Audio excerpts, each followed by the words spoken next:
Hi, this is Dr. Paul, and we're talking with Dr. Jafarieh. She's a chiropractor right here in Fort Lauderdale, Florida, and she actually goes by the name Dr. J. So, Dr. J, if you don't mind me asking, what have you seen in your office as the common causes of low back pain?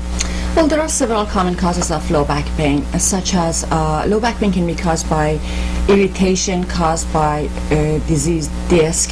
It can be caused by irritation to the joints, or it can be caused by irritation to the nerves in the lower back. And all this can be arise from a traumatic injury or activities of daily living or repetitive injuries. So that's what you see mostly of. Do you see many patients with low back pain that are from like organic problems, like infections and tumors and things like that?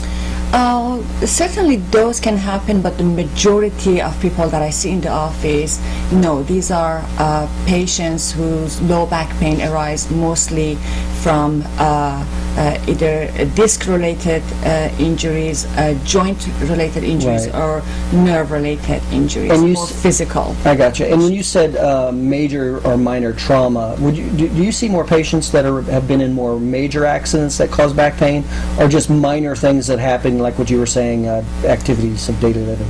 Well, both.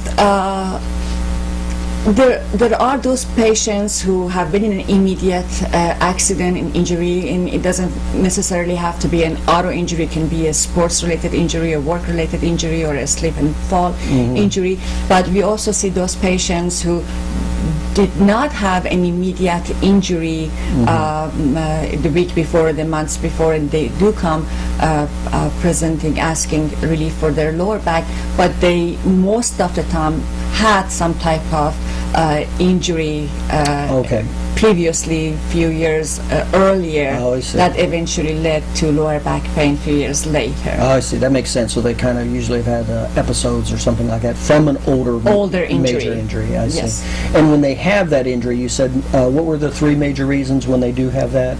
Irritations caused by disc disease, irritations caused by the joint problems, and irritation caused to the nervous system in the lower back. Now, when you look at each one of those three, which one do you see mostly?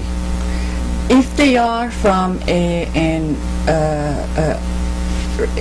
injury-related problem, they're mostly disc injuries. I see. Okay. Let's talk about that for a second. Now, when you say a disc injury, what exactly do you mean by that? That means that when they went through the shock of the injury, the impact, whether it was an auto injury or a sports-related injury, there was increased the pressure in the joint that caused irritation to the disc tissue, which causes this to either herniate or bulge out of the regular position that it occupies between the two bones. I see. And that bulging or herniating disc turns out and further irritate the soft tissue and the nerves that surround the area, and that's how it causes low back pain. I see. So you can treat disc bulges and disc herniations? Disc herniations, absolutely. Okay, and you see that frequently. And you said, what was the other cause of back pain? Back pain that's caused from irritation to the joint. Now, what do you mean by that? Okay, your lower back is made out of 5 separate movable bones, and these bones are separated by what we call discs, and discs are soft material. They serve as cushions, as shock absorbers. Now the bones come together and articulate with each other in areas called facets, joints.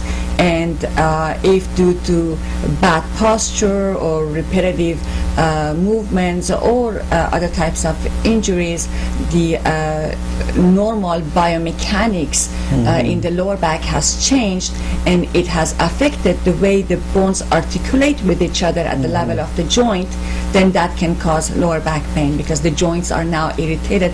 They're not positions in the normal position, biomechanical position they should be. That makes sense. Okay, and that's something that you would be able to treat also? Absolutely. Okay, yes. And so you said disc, you can have a disc injury. You said joint-related pressure. Yes. And what was the third one you said? Nerve irritation. Okay, explain that one. Now, nerve irritation can have different causes.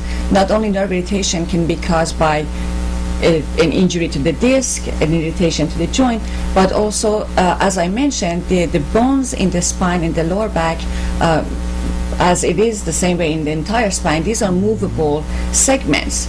And if the movement is interrupted, if they're not freely movable, and if there is any type of misalignment or restricted motion in the area, then that can irritate the nerves at the point where they exit the spine through the areas that are called foramina, where the nerve exits, and there can be irritation at that level because of that restricted motion or misalignment that exists between the movable bones. And that irritation to the nerve can create pain in the lower back. Okay, that makes sense. Now, if I was a patient that had one of those types of problems, would I feel differently if I had back pain from a disc versus joint irritation versus nerve? Yes, and that would be shown during the examination and also sometimes diagnostic imaging.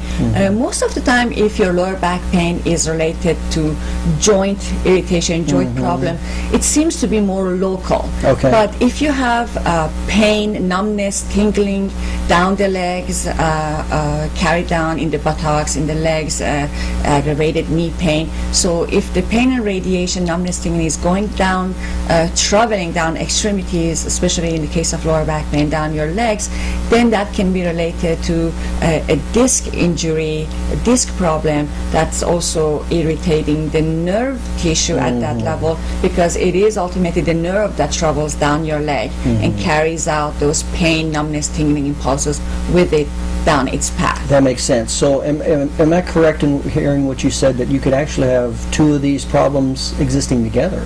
Oh, absolutely. Do you see that very often? Very often, yes. Is that right? And how would you differentiate one versus the other?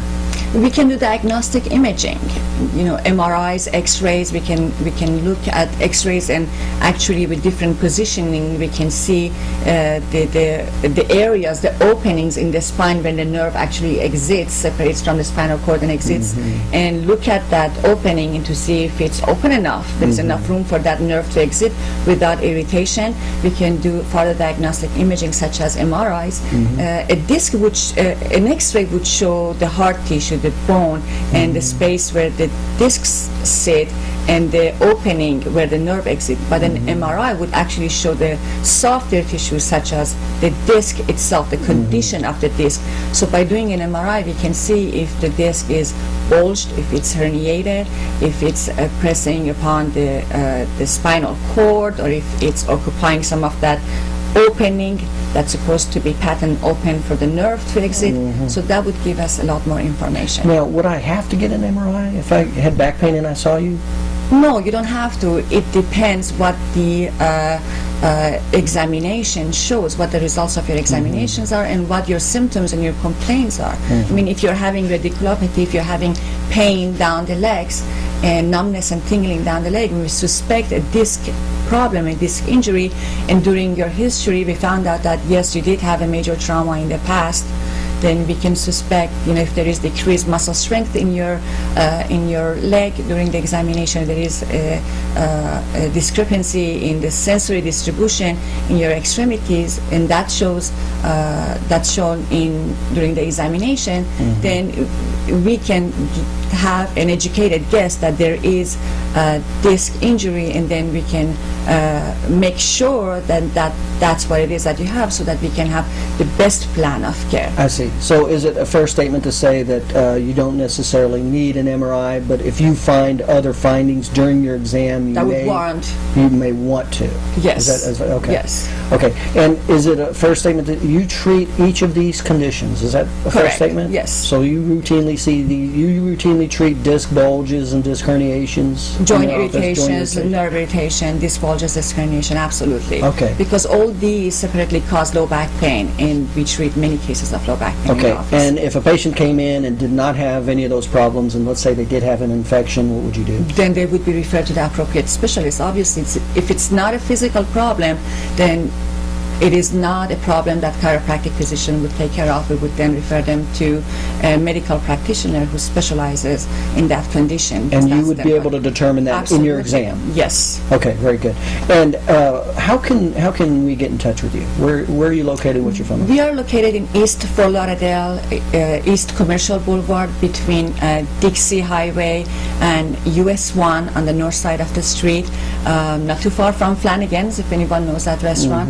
Our phone number is 954-229-1995. Okay, very good. All right, again, I'm talking with Dr. Jafarieh, otherwise known Dr. J, and you can see why they call her Dr. J. And this is Dr. Paul, and this is more about low back pain and what are some of the causes of low back pain. You take care.